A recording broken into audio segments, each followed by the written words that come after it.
All right, welcome everyone to Bartlett Guitars. I figure with this intro video, I will kind of lay out a plan of what I envision this channel to be. And I know as these videos progress, the vision will probably change and morph into its own thing. But I can just give an idea of where I'm coming from to start the video. A lot of what I like to do is my own mods to these guitars that I have. I like swapping out the pickups, changing action height, putting on new or different bridges, all those kind of things. And I think the idea of working with your own guitars is something that any guitar player should be able to do at least on at least a minor basis. You should be able to do the adjustments to pick up height. You should do your adjustments as far as knowing how to do your own intonation. When you change strings from, when you buy a guitar from like a regular store like Guitar Center or Musician Friend or any kind of retailer like that, they usually come with standard strings and in an E standard tuning, but after you have a guitar or two, you kind of need to start doing some adjustments. You want to experiment with string gauges and things like that. Well, I'm going to show you guys how I do all that kind of stuff and how I work with my guitars. I also have an electronic principle background where I studied electronic principles and everything like that and do my own soldering. Yet anything I'm going to show you in this video, anybody can easily do. Hey, what's going on? Figured I'd jump into this intro video real quick and just kind of jam out. I was just taking a break and I kind of fingered out a cool little riff that I've just been messing around with for a few minutes, so we'll see if you like it. Mostly I just didn't want to forget about it, so I'll throw it down on tape and get back to it in a little bit. So see what you think.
Anyway, I'm just kind of jamming out on this, so I think I actually want to change this to a lower tuning. I think I might change and play this on my either C standard or maybe C tuned guitar. Because it's pretty heavy in E standard right now, but I think it might be pretty cool dropping it a couple of steps. All right. Anyway, back to the intro video. See you later. So behind me, you can see the setup I have with my computer, where I record on the different tracks up top. I have my interface controller over here, and some of the pedals are up. And all these screens are really helpful in order to kind of keep track of all my ADHD thinking when I'm trying to do some of this stuff. So yeah, I've got that set up. The interface I have is the Axe IO Solo, and that thing is really great because I can have this set up and double track the guitar that I'm playing with and actually record from the microphone hooked up straight to the amplifier, so I can kind of do both. All right, so we'll kind of go through some of these guitars that I have here. You can see I've got this Jackson Flying V, which was a trade for another project that I had, which was ESP, and that had active pickups in it after I was done. It came with standard pickups, standard passive pickups. I swapped those out, and then I routed out the battery compartment and all that, and I traded for this guitar, which has Seymour Duncan pickups in it, and this took the place of my B standard guitar. So one of the videos I need to do is setting this up into B standard. And this is my passive pickup guitar with this being set up into the B standard already. So that one, I will do the tuning for that. We'll probably have a video for it to show you how to change out your strings. This is this is a Les Paul Koa. This is a great sounding guitar. It's got real good bluesy tone to it, and currently it's set up in, I think it's D standard. Maybe it is. I can't recall at the moment. But I've moved this to be my C standard guitar. And with that, because this is my passive pickup guitar, with that will be this one, which is the project I was referencing. What I'm going to do is take these pickups out of this guitar. I'm going to put active pickups in there and swap this bridge out for a floating Floyd Rose. And basically what happened was I did all of this work to another SG of mine, and I ended up trading that for this, which was a pretty good trade. And I'll do all the same work to it, but the difference is on the other SG, what I did was I routed out a battery compartment right about here, and fed all the wiring through and had it looking, like it came from the store that way. However, I think what I'd like to try and do with this one is I want to try and use the back plate, route out the battery compartment in there, and see if I could have it sitting flush on this battery compartment. So if I ever want to go back to these original pickups and the original controls here, then I'd be able to do that by just taking out the back plate and swapping it with the original. So what I'll do is I'll try and have that battery compartment set up into a replacement for this. And if that works out good properly, then I think the swapping back and forth will be easily done. But for me, once I set this up that way, I'm not going back. If I ever decide to get rid of this or trade it, then at least I could have the setup for the next person. They'd be able to actually go back to the original if they want. All right, so anyway,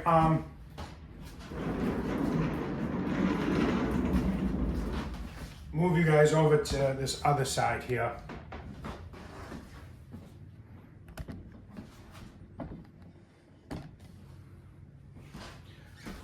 All right, so as you see from my guitars that I have set up, I go from like the B standard all the way over there to E standard down on this far side. So they're kind of in an order.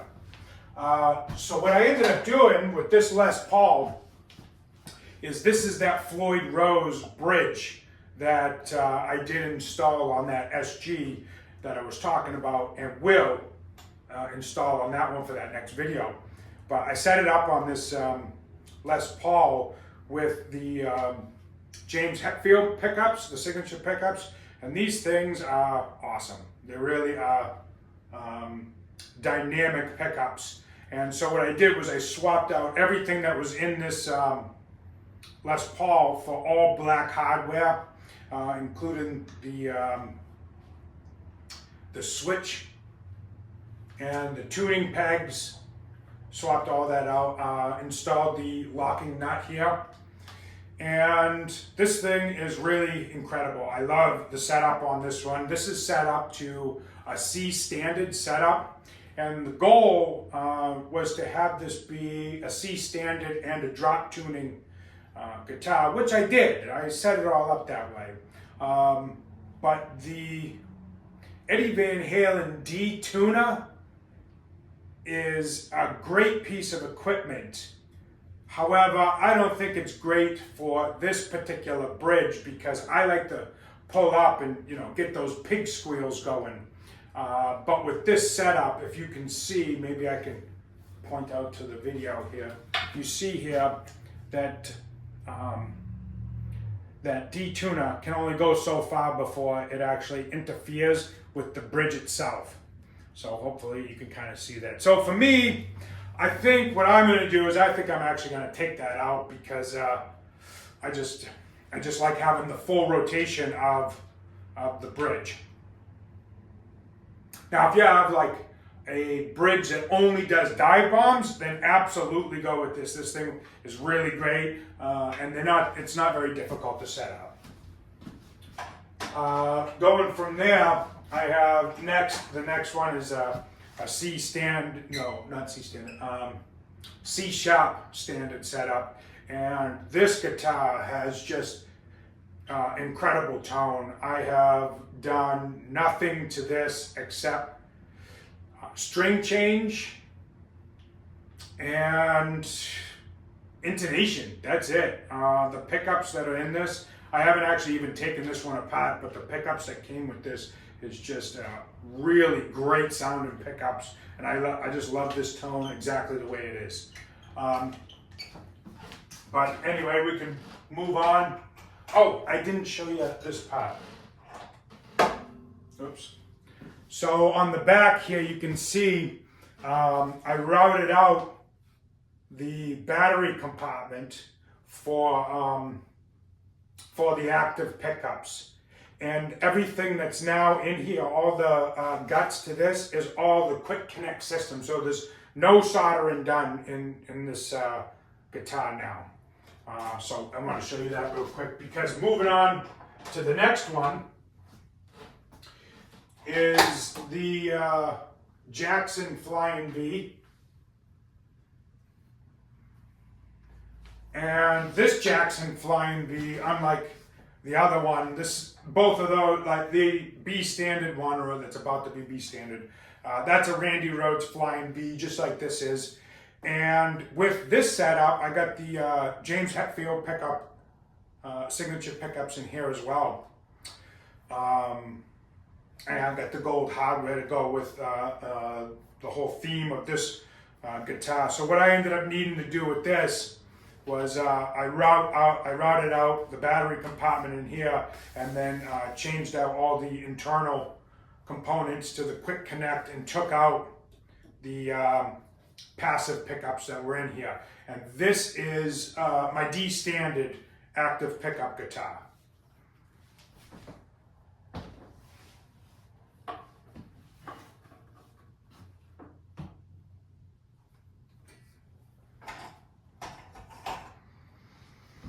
All right, this Blue Viper, this one I actually ended up trading this one. I had a blue Jackson that was just like the purple tiger striped Jackson. And that was set up as my C sharp standard. Oh no, it wasn't. It was a C standard guitar. And I traded for this blue one. This is just one of those, really, it's a beautiful blue.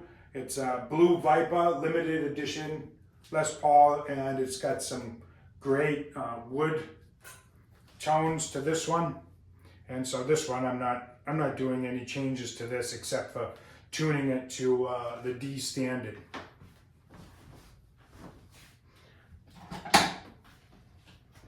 Then I'm gonna go into my E flat tuning guitar. This is a 66 reissue. I've had this for, at least, I don't know, at least 15 years. These have the mini humbuckers in here, and this is, these are just really great bluesy guitars. I actually think about getting another one. I've been thinking about trying to get one that's just like this, but maybe like a worn black, you know, where you can still see the wood grain in it, but it's black, and making that like a D standard guitar. But anyway, there's too many guitars out there, and I want them all, right? So there's that one. Going into this. This is one of the oldest ones that I've had. I've had this one from, oh geez, probably, I don't know, maybe 20 years or something, or close to it. I have one of the top hats that cracked, so I just got to repair that and I could put it back on. But yeah, keep all the original parts with this one. This is also one that I didn't do any adjustments on the internal components. And you can see it's got that, you know, that rich red stained back. Okay. Then also, I've got what's called the Black Beauty, but somehow I always end up miscalling it and keep calling it Black Betty, just because of that rock song from the 60s by Ram Jam. It's like it just keeps coming out that way. So I had some plans for this, that I wanted to take everything out of here and do my own project on this one. But once I plugged it in and kind of played through it, I don't want to change anything. So unfortunately, I still have the idea and want to make sure that I do that, but I'm going to have to get another one and then do that project on this. And I think that is going to be, if I do the project the way I'm thinking, this will be one hell of a playing guitar. But as you see with a lot of the Les Pauls that I have, Epiphone Les Pauls, is I take all the pick guards off because they just look so much better with the pick guard off, but then you end up with the screw holes that kind of show, which is really a pain. And I thought maybe I should be able to figure out a way to kind of hide it. Like you could see the screw hole in here. Maybe what I'll do is get like flat black screws or something and, you know, put it in there. But like this one, trying to match that blue is going to be pretty difficult. All right. Anyway, all right, so that's the ones hanging on the wall. Then I've got this Gibson Les Paul Studio. This is an E standard, you know, so just a regular E standard guitar. And it's got, I just love these, the wood grain on guitars. This is you know, just a studio, but it's a cool, you know, cool looking movement on the wood itself. And then I have one acoustic. I used to have a bunch, you know, a few, but I just really found that I only kind of need is not the right term, one. one for now, and I kind of traded the other ones for some of these other guitars. All right, so kind of talking about that setup. So I guess we'll show the setup with the pedals and that kind of thing.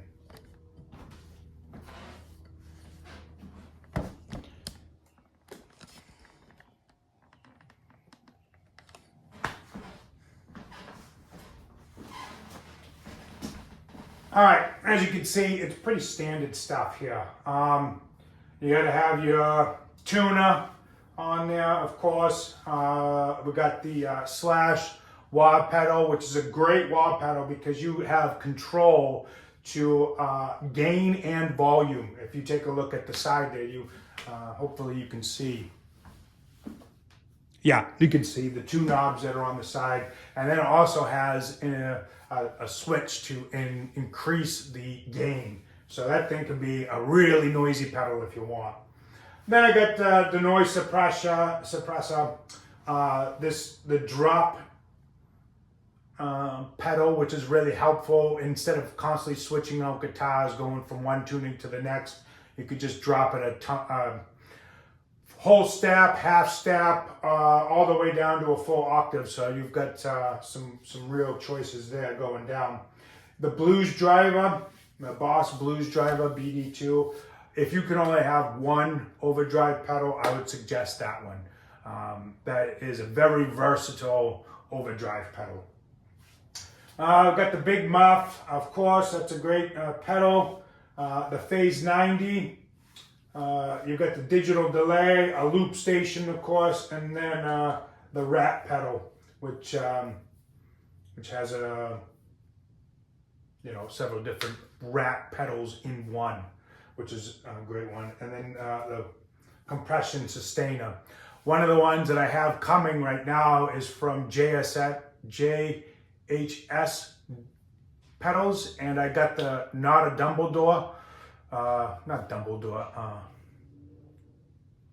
Dumble pedal,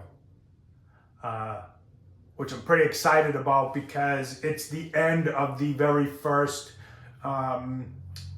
production of them, and he's not making them like that anymore. He's redoing them, so I'm pretty pumped about those coming in.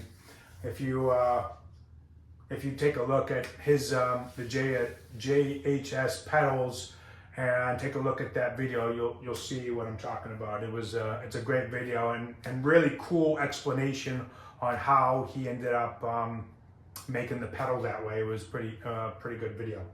And then I got the Marshall amp MG100FX, and got my mic plugged right up to it.